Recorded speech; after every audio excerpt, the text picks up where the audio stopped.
What's up, everybody? Welcome to my 2022 NFL playoff predictions video. This year, we saw some surprises going into the postseason. Some teams we didn't think were going to be there. If you go back and look at my 2022 season prediction, I had the Seattle Seahawks finishing with one of the top picks in the draft. Instead, they sneak into that last wildcard spot, and they're going to be taking on their division rival San Francisco 49ers, who have already really dominated them twice. They beat them back in week 2, where Seattle's only score came on special teams, and then a couple weeks ago on Thursday Night Football, where Seattle made the score a little bit more respectable at the end, but it was a game that San Francisco was easily in control of, and I think they're going to dominate Seattle for a third time. I have the final score here, 41-17. Seattle gets a garbage time touchdown, kind of like last time they played, to make the romping look not quite so bad, but I think the 49ers offense has a field day on Seattle's defense, and I think the 49ers defense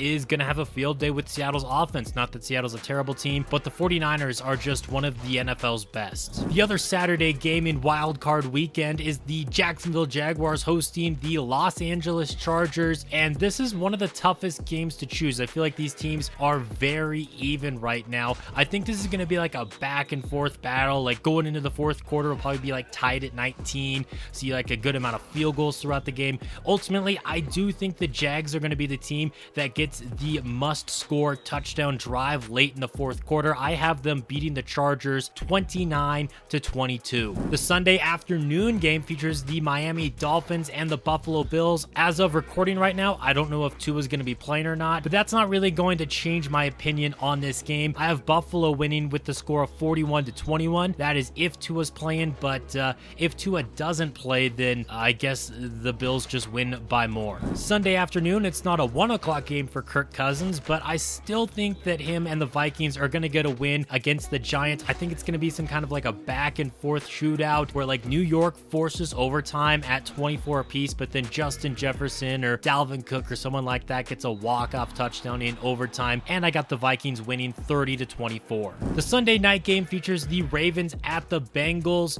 The Bengals just beat them in week 18, and I think they're going to beat them again, similar to the Dolphins-Bills game. It doesn't really change my opinion if the Ravens have their starting quarterback Lamar Jackson in there. They haven't looked good with Huntley or whoever else has been their quarterback this season, but even, last time we saw Lamar, that offense wasn't looking great. That offense was struggling to put up points and to put games away, and so whether Lamar starts or not, it doesn't really change my opinion on this game. I think if he does start, the Ravens could get out to a quick lead, maybe have a halftime lead, but I think the Bengals will show up in the second half, and I have them winning 30-17. And on Monday Night Football, it's the 8-9 Tampa Bay Buccaneers, Tom Brady's only losing season ever playing football, not just in the NFL, but in college and high school, all of that. And he's going to be taking on the Dallas Cowboys, who he is undefeated against. Yes, the Cowboys have a better record, but they are not playing their best football right now. I think their offense is going to make enough mistakes to give Tom Brady some favorable field position throughout the game, and I don't think Dallas is going to be finishing a lot of drives, having to settle for a lot of field goals, and I have them losing this game to the Buccaneers 24-15 after a late failed two-point conversion. So that sets up the divisional round, the 49ers hosting the Vikings, and I think this is going to be one of those games for Minnesota. We've seen it a few times this year against the Cowboys and against the Packers a couple weeks ago where the Vikings just don't show up, and I think this is going to be one of those games where they're going to be down 27-3 at halftime, where their only touchdown comes in garbage time. I have the 49ers dominating on all sides of the football, similar to their game against Seattle, 38-10. Sticking in the NFC, I have the Eagles and the Buccaneers squaring off here, where Philadelphia dominates throughout most of the first half, but Tampa Bay manages to make it a 7-point game after a 2-minute drill right before halftime, but I have the Eagles holding on to this victory 34-20. Over in the AFC, the Jaguars are traveling to the 1-seeded Kansas City Chiefs, led by the likely MVP Patrick Mahomes, and I think the Jags are going to stick with the Chiefs up until about 10 minutes left in the game, or maybe it's just some point in the fourth quarter. I think Kansas City is going to start to take control there,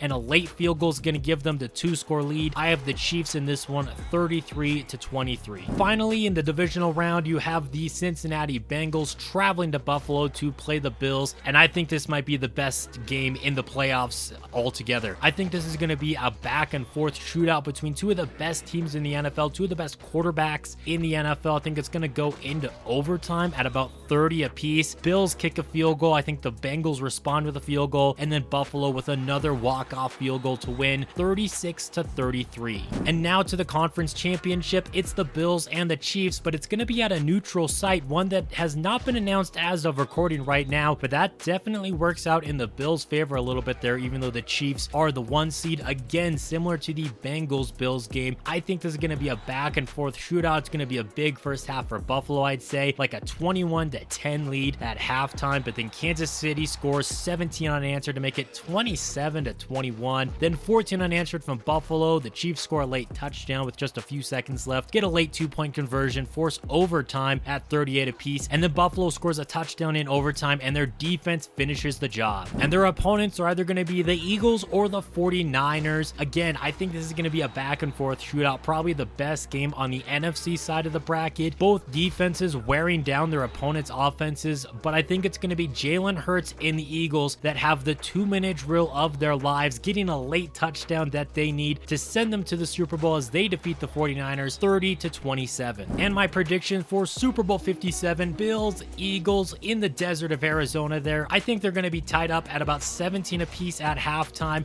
I think the Eagles are going to own most of the third quarter, scoring 10 straight until the Bills make it probably 27-24 going into the fourth quarter. I have Buffalo scoring 14 unanswered in the fourth. The Eagles kick a late field goal to make it an 8-point game, but they can't get their much needed touchdown. And I have the Bills winning Super Bowl 57 with the score of 38-30. Let me know what your picks are for the Super Bowl this season down in the comment section down below. And while you're down there, let me know your thoughts on my predictions too. Thank you guys so much for watching this video. It really means a lot. If you enjoyed it, leaving a like is always appreciated. And until next time, this has been Jeffrey.